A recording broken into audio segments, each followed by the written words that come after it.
The Legend of Jigong, Chapter 77. Okay, so let's set the stage at the Inn of Eccentrics. Jigong, our monk, is sitting around a table with his two traveling companions. Right.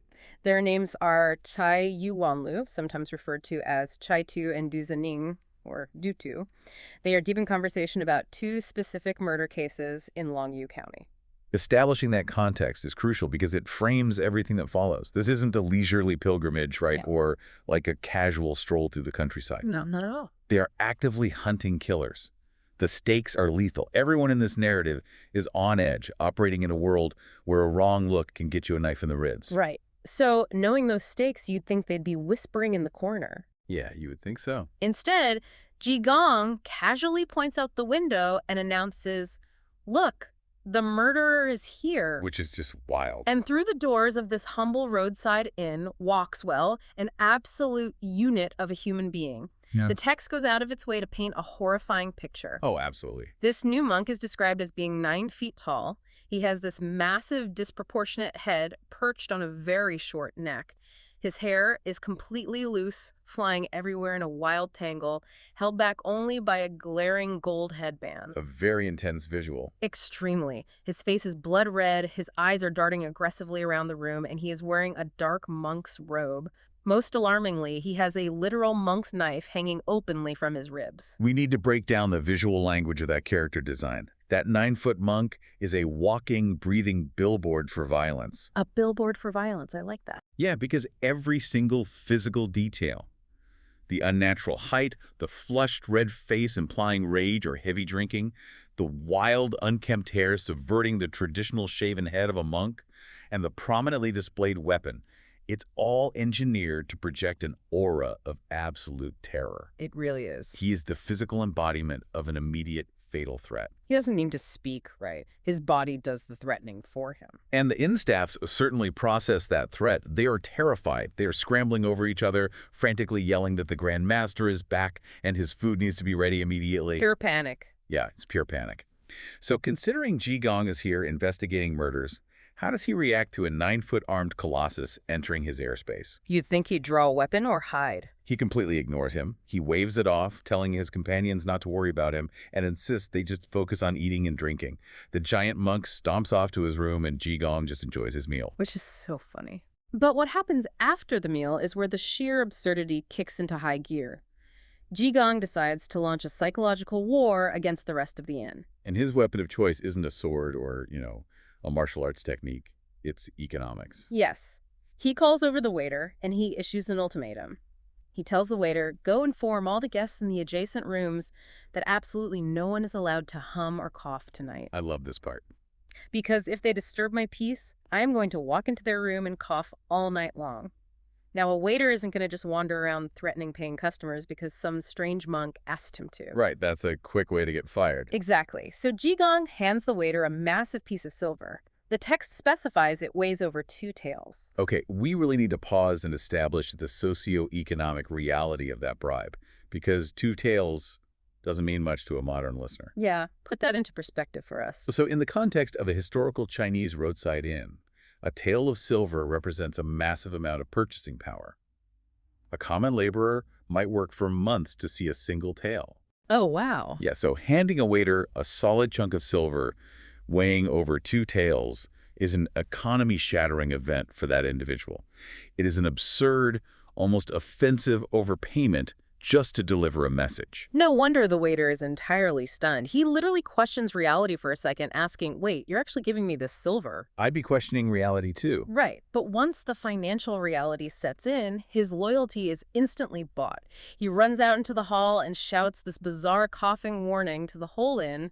Job done, right? You would assume so. No. Jigong calls the waiter back. He tells him to go back out there and add an addendum. The guests better sleep quietly, or Jigong will come sleep in their beds. Which is a direct invasive escalation. The waiter hesitates this time. I mean, he's rich now, but he's also afraid the other guests are going to get fed up and physically beat him for relaying these insane threats. Yeah, he doesn't want to get jumped in the hallway. So does Jigong try to persuade him? Does he use logic? Nope. He just reaches into his robe and drops another heavy piece of silver into the waiter's hand. It completely overrides the waiter's fear of physical violence. The sheer financial brute force of it is staggering. It's the ultimate nightmare hotel roommate move. It really is. But I have to ask, is there actually a method to this madness? He explicitly says, I have money, I love spending it like this. Is he just high on his own supply, flexing his wealth to be a chaotic troll, or is there an actual strategic reason he's clearing the immediate vicinity of the inn? That is the core question of this entire first act.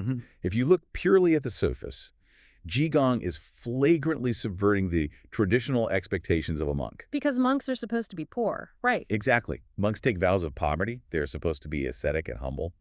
Jigong is acting like a spoiled, petulant aristocrat on a bender. Yeah, totally. But if we dig beneath that abrasive exterior, there is a very deliberate tactical layer. By clearing the adjacent rooms, and particularly by targeting anyone who might be awake or restless, he is isolating his own room. He is systematically constructing a buffer zone of silence and emptiness around his physical location. He absolutely needs this buffer for the magic he's about to perform. Yeah. He is preemptively removing potential witnesses to his upcoming midnight escape. Oh, that makes so much sense. And it works flawlessly, mostly because of a very unlucky bystander. There happens to be a guest in the room right next door who suffers from tuberculosis. Yeah, poor guy. That man is already sick, and now he's completely unnerved by this threat. You have to imagine his perspective. Right. Some maniac next door is throwing around massive fortunes just to secure the right to cough on people. The tubercular guest immediately packs his bags and begs the waiter to move him to a different room on the other side of the building. I'd move too. Right, but the waiter, whose pockets are now heavy with silver, just shrugs it off and tells the sick guest, don't worry, the monk is just half crazy. Think about the power dynamics we've just witnessed.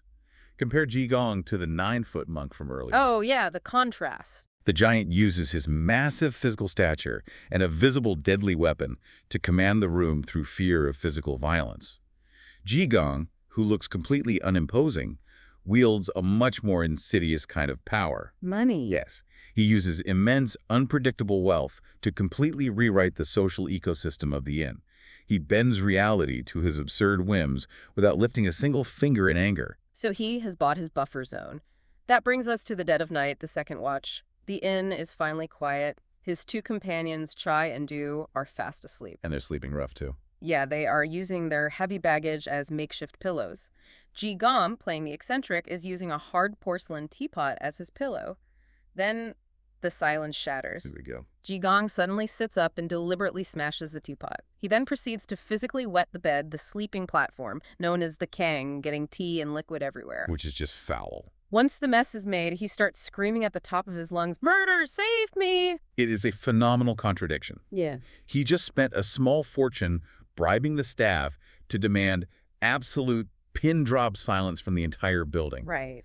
And mere hours later, he becomes the loudest, most disruptive force in the inn. The hypocrisy is off the charts. The innkeeper and the waiter come sprinting down the hall in an absolute panic.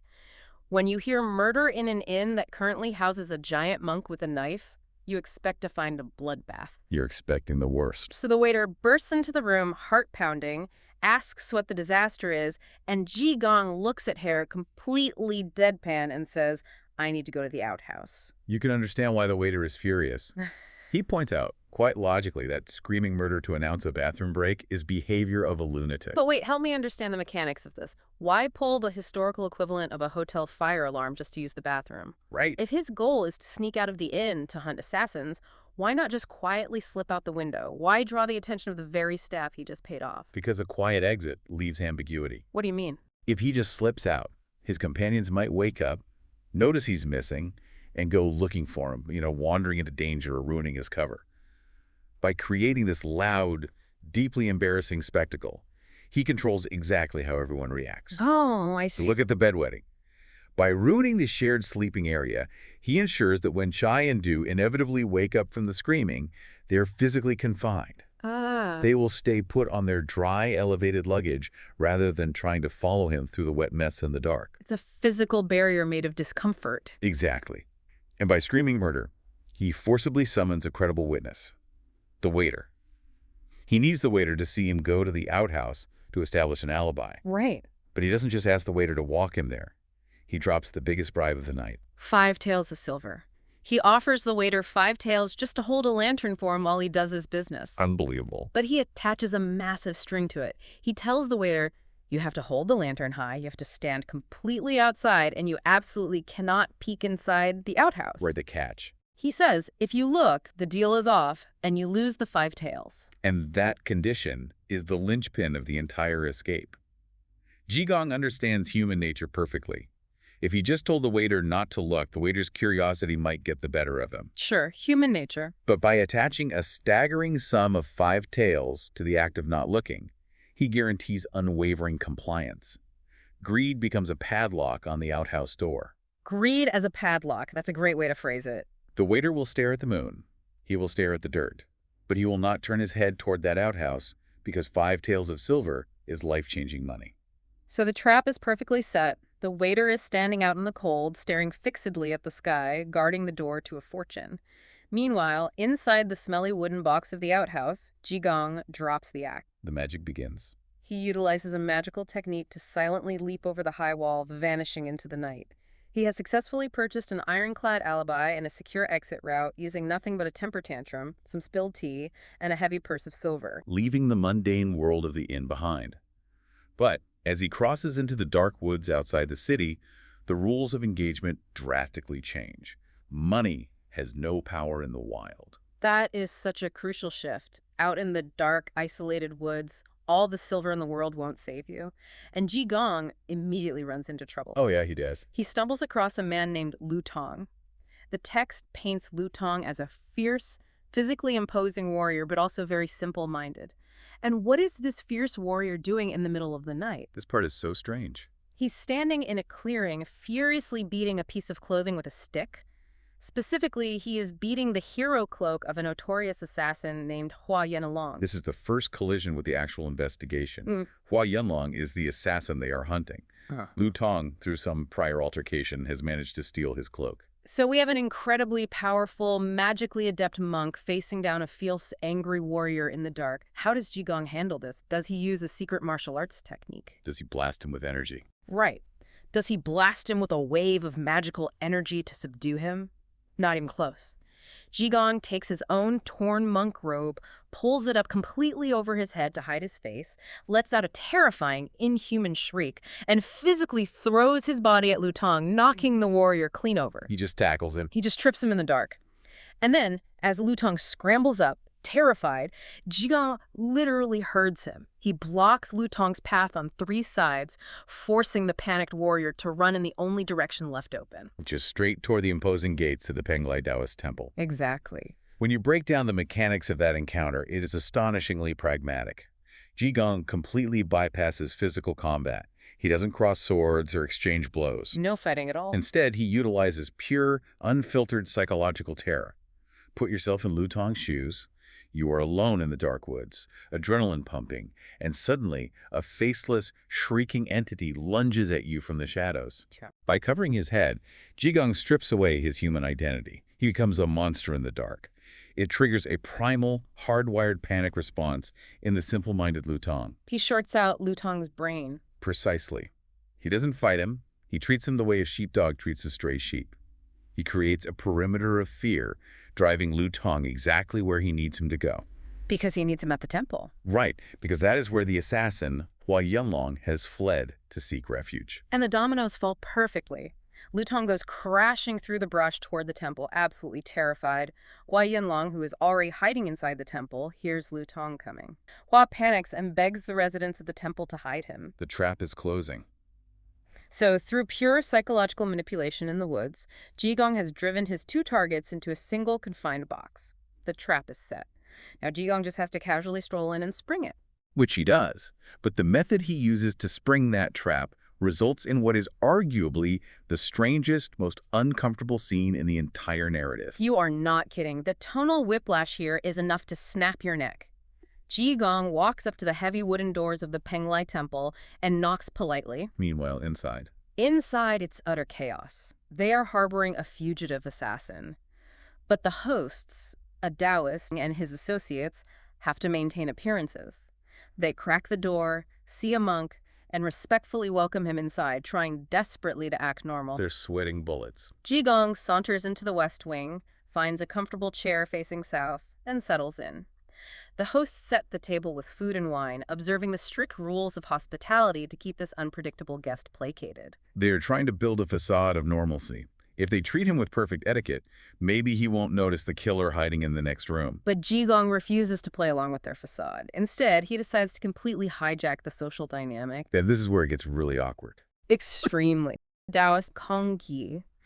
The text explicitly points out that Kongyi is unusually short. In fact, his nickname is the short-legged Taoist. Right.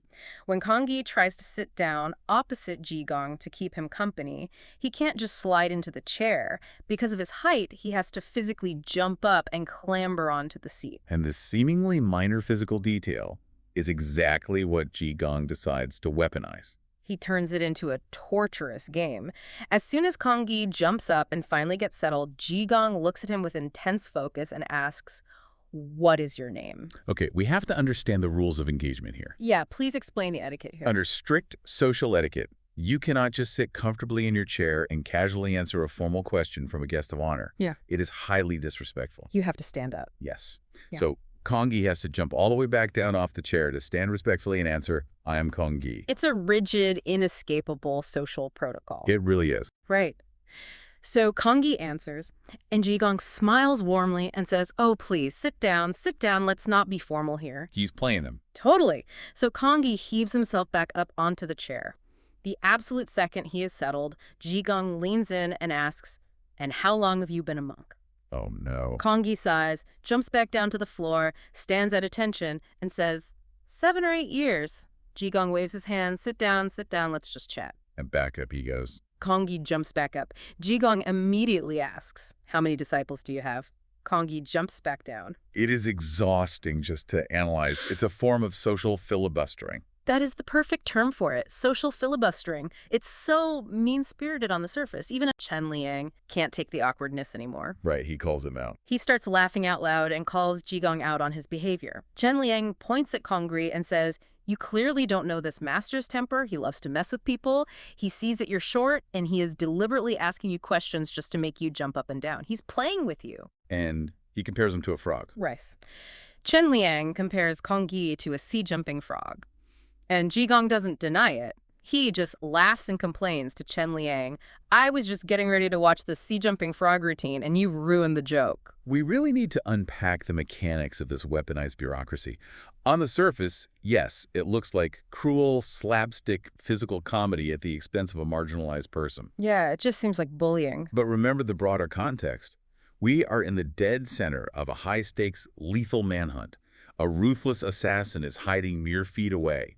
The temple hosts are terrified of being caught. Right. And in the midst of this powder keg, Jigong decides to focus 100% of his energy on forcing a short man to do chair aerobics. It just feels so utterly disjointed. Why pivot from hunting a murderer to bullying a guy about his height? Is he just easily distracted? No, it is about absolute tension control.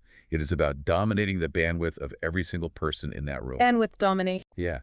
By forcing this incredibly awkward, highly repetitive interaction, Jigong pulls the focus of the entire room onto this absurd spectacle.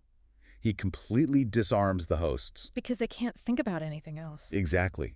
They are so consumed by the social awkwardness, so distracted by trying to politely navigate this bizarre behavior, that their brains cannot simultaneously process the lethal danger they are harboring. He traps them in an etiquette loop. Precisely. Kongyi is bound by the rules of respect. He must answer the guest.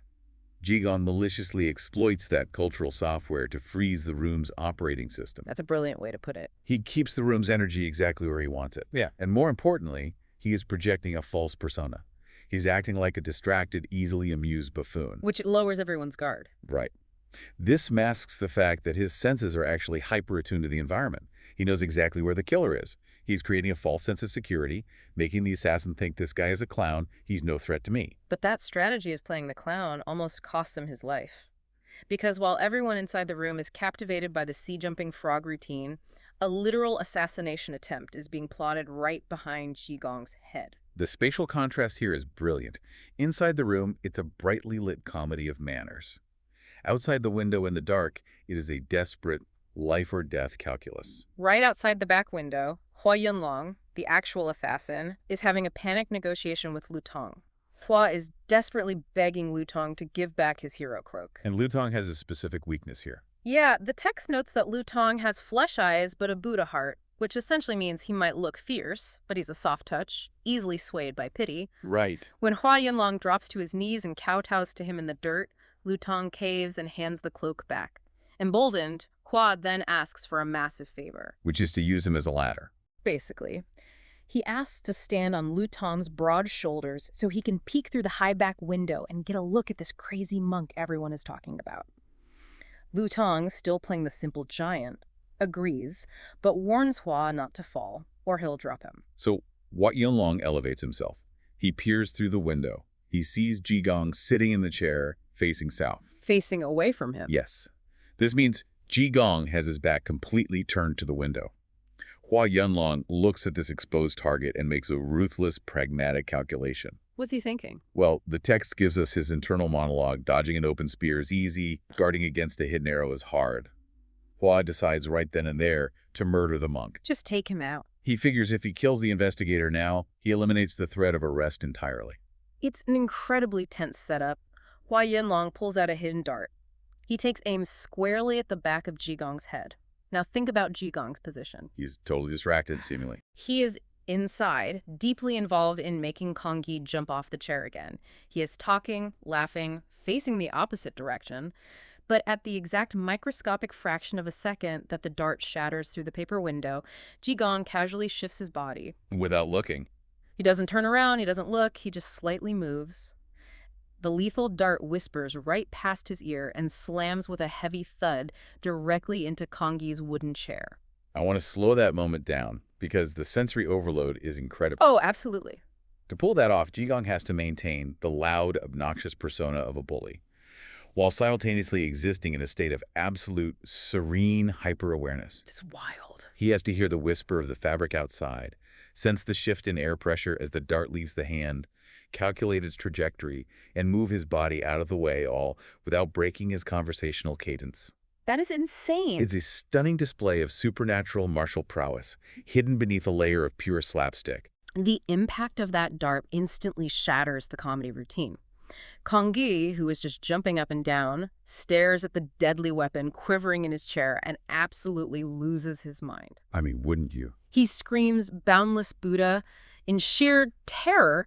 The sitcom is over. We are back in a murder investigation. The clown mask drops, and the steel underneath is revealed. It happens instantly. Jigong doesn't panic. He just stands up, his voice totally changed, and he barks a military-style order through the window to Lu Tong, who is still standing outside holding up the assassin. Yeah, right. Jigong yells, "Grab his legs! Do not let him escape!" And Lu Tong, who, as we've established, is simple-minded and just blindly follows aggressive orders, doesn't even think about it. He just obeys. He immediately reaches up, grabs Hua Yunlong by the ankles, and yells back through the window, "I've got him." Now the entire power dynamic of the temple flips. The hidden assassin is caught. The host's facade of innocent hospitality is destroyed. They are now officially harboring a fugitive. And their reaction is wild. How these Taoist hosts react to this crisis tells you everything you need to know about the social fabric and the moral decay of this world. Their reaction absolutely baffled me. Kongyi and Yang Ming rush forward, but they don't draw weapons to attack Jigong. They also don't try to help the assassin escape. Yeah. Instead, they fall over themselves, begging Jigong not to arrest Hua Yunlong inside their temple. Their reasoning is a masterclass in bureaucratic cowardice. It is unbelievable. Try to map this onto reality. Someone attempts to commit a cold-blooded murder in your living room. The killer is caught red-handed, and your first and only reaction is to turn to the victim and say, "Please, please don't call the cops. I really don't want to deal with the paperwork." It's hilarious, but also deeply cynical. They explicitly state their fear. They tell Jigong that if an assassin is officially arrested on their property, they will be dragged into a government investigation. They will have to go to court. They will be put on the record as accomplices. Right. They are begging for mercy, but they aren't begging for the killer's soul, and they certainly aren't worried about Jigong's safety. They are begging to protect their own administrative convenience. Let's analyze that cynical self-preservation for a second. These men are Taoists. They wear the robes of religious spiritual leaders. They're supposed to be concerned with cosmic balance and moral purity. Yeah. You'd think they'd care about a murder. Yet their primary overwhelming fear is the crushing weight of local bureaucracy and legal entanglement. That administrative fear completely overrides any basic human empathy for the victim who was almost assassinated seconds ago, and it overrides any moral obligation to bring a killer to justice. That's messed up. They are significantly more terrified of a local magistrate's ledger than they are of a murderer. So they plead with Jigong. They beg him to show compassion and handle this quietly. And Jigong listens to them. He nods and says, okay, since all of you are pleading so hard for him, I will do you a favor. I won't make an official arrest here today. But his version of a quiet compromise is incredibly dark. He turns back to the shattered window and yells out to Lu Tong, "You still have his legs. Good. Throw him over the wall." It's a breathtakingly chilling pivot. Throw him over the wall. And Jigong clarifies the geography. There is a deep mountain ravine right outside this temple. Throw him over the wall so he can roll down the ravine and feed the wolves. Feed the wolves. And Lu Tong, being described as a foolish man who listens to whatever he's told, just swings the assassin by the ankles and physically hurls him over the high temple wall into the pitch blackness. Unbelievable. The text doesn't even bother to confirm his fate. It literally just says it's unknown if Hua died from the massive fall or not. To avoid filling out paperwork, Jigong's solution is to just toss the guy into the wood chipper out back. This is where we must deconstruct the concept of Jigong's mercy. He technically honors the Taoists' cowardly request. He doesn't make an official arrest. He spares them the court date. Yeah, technically. But his immediate alternative to legal due process is instantaneous, extrajudicial brutality. Ordering a man to be tossed off a cliff in the dark, to be eaten by wolves, is a startlingly pragmatic, almost casual act of lethal violence. It really is. It radically recontextualizes everything we've seen him do. He was playing the fool, making a short man jump on a chair just moments ago. But when the time comes to permanently neutralize a threat, he doesn't hesitate to deliver a brutal potential death sentence without blinking an eye. It shows a terrifying moral flexibility. It gives you incredible whiplash. You go from chuckling at a sitcom scenario to watching a man get yeeted into a canyon to die. Right. And with that immediate physical threat violently removed from the board, the aftermath inside the room brings us to the final and perhaps most mysterious sequence of the night. This sequence is where the overarching theme, the tension between appearance and reality, reaches its absolute peak. Right, so Lu Tong, having just tossed a human being over a wall, finally walks inside the brightly lit room to formally meet the monk giving the orders. They're finally face to face. Exactly. Up until now, Lu Tong has only interacted with Jigong in the dark woods or shouted at him through a window. This is the first time he's seeing him clearly in the light. And what does he see? He doesn't see a glowing, ethereal, divine being. He sees a guy who looks like he crawled out of a ditch. The text gets very specific. His face is smeared with mud. His hair is chopped to a ragged 2 inches long. He's wearing torn, filthy monk clothes with missing sleeves. He has a lumpy, ugly belt, and his bare feet are stuffed into the cheapest, most frayed straw sandals imaginable. The physical description is deliberately anticlimactic. He looks like a beggar. He looks like the absolute lowest, most destitute rung of the societal ladder. Lu Tong, who just committed a potential murder because he thought he was following a powerful master, looks Jigong up and down in the light and bluntly says, "You don't look like a master." Lu Tong's worldview is deeply limited. He judges authority entirely by surface appearances. Oh, yeah. He respects physical power. And to his mind, power is supposed to look like the 9-foot monk at the end. Power should look wealthy, it should look terrifying, or it should be heavily armed. It definitely shouldn't look muddy and torn. Exactly. The mud, the torn sleeves, and the cheap sandals simply do not compute in his hierarchy of respect. And Jigong acts incredibly offended by this. He snaps back, "Oh, you think I don't look good?" And instead of explaining his philosophy, he immediately repeats his trick from the woods. The shriek. Yes. Right there in the brightly lit room, he pulls his torn, filthy robe over his head and just shouts at Lu Tong again. And astonishingly, it works a second time. It breaks him. The fierce warrior is instantly reduced to a terrified child. Lu Tong runs toward the door in a panic, and when he realizes he can't escape the noise, he drops to his knees, submits completely, and kowtows to Jigong, desperately begging him to stop shouting. It is a profound, aggressive statement on the nature of true mastery. Jigong forces Lu Tong to confront his own shallow perceptions. True mastery in this universe doesn't need to look visually impressive. It doesn't require a gold headband or an intimidating monk's knife. It can look like a filthy, muddy beggar in straw sandals. But that beggar has power. Exactly. That beggar possesses the sheer psychological and spiritual power to break a warrior's mind with a single weaponless shout. He forces Lu Tong, and by extension the reader, to realize that the reality of power operates entirely independently of its visual packaging. Having thoroughly established his absolute dominance over the room, Jigong finally sits back down. He takes a long drink of wine, and his entire demeanor shifts from chaotic to somber. He lets out a heavy sigh. The whole vibe changes. It does. He looks around the room at the 5 people gathered there, Yang Ming, Kong Wei, and the other hosts, and he drops a massive, unsettling bombshell. He tells them they all have a dark aura of death hanging over their faces. He tells them they are in grave, immediate danger. He shifts from an investigator to a prophet. And it's a highly specific conditional prophecy. He looks at them and says, "Listen to me. If you do not follow my instructions within the next month, all 5 of you will die violently. Wow. If you want to live, you must lock the doors and not step foot outside the Penglai Taoist temple for 1 entire month. If you stay hidden inside, you will avoid disaster. If you leave, even for a moment, I cannot save you." They must have been terrified. The hosts are completely paralyzed by fear. They have just watched him predict an invisible dart and dominate a giant, so they know his words carry weight. They immediately swear oaths to stay locked inside for 30 days. The narrative irony here is incredibly thick. It really is. I mean, help me square this circle. Why does he bother warning these guys about a dark aura when he just ruthlessly ordered a man to be tossed off a cliff? It's a great question. He just orchestrated a brutal extrajudicial execution, and now he is suddenly playing the benevolent savior to a bunch of cowardly hosts who were perfectly willing to let him get murdered just to avoid doing paperwork. Why spare them and doom the assassin? It speaks to a very complex, almost alien moral compass.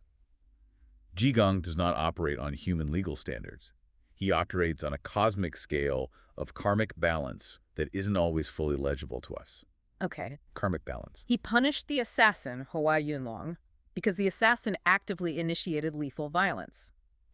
But the hosts, despite their deep cowardice and cynical self-interest, haven't actually committed a violent crime against him. They're just cowards. Right. His magical sight allows him to perceive the threads of fate. He chooses to intervene and warn them, perhaps because their strict compliance and staying locked up serves some larger future design in his investigation, or perhaps simply because it is their karmic destiny to receive a warning. He acts as an agent of fate, not a local judge. Well, his ability to perceive those threads of fate gets put to the ultimate ironic test just a few hours later. It's finally dawn. The chaotic, exhausting night is over. Jigong leaves the temple, walks down the mountain, and heads back into the bustling city. And here we go. He approaches a busy crossroads, and what does he see coming toward him? The ultimate cliffhanger. A large group of heavily armed soldiers and government runners are marching down the main street. And right in the middle of this armed convoy, locked heavily in wooden cangs and iron chains, are 2 men. Oh no. It's Chai Yonlu and Du Zening, his 2 traveling companions. The exact same guys he deliberately left sleeping safely at the inn, supposedly protected behind a literal wall of fake urine, broken teapots, and bribed waiters. The very men he went to such absurd, expensive lengths to isolate and protect from the dangers of the night. The text states that Jigong sees them in chains, stops in his tracks, performs a magical calculation on his fingers, and instantly understands what has happened. And that is exactly where our excerpt abruptly ends.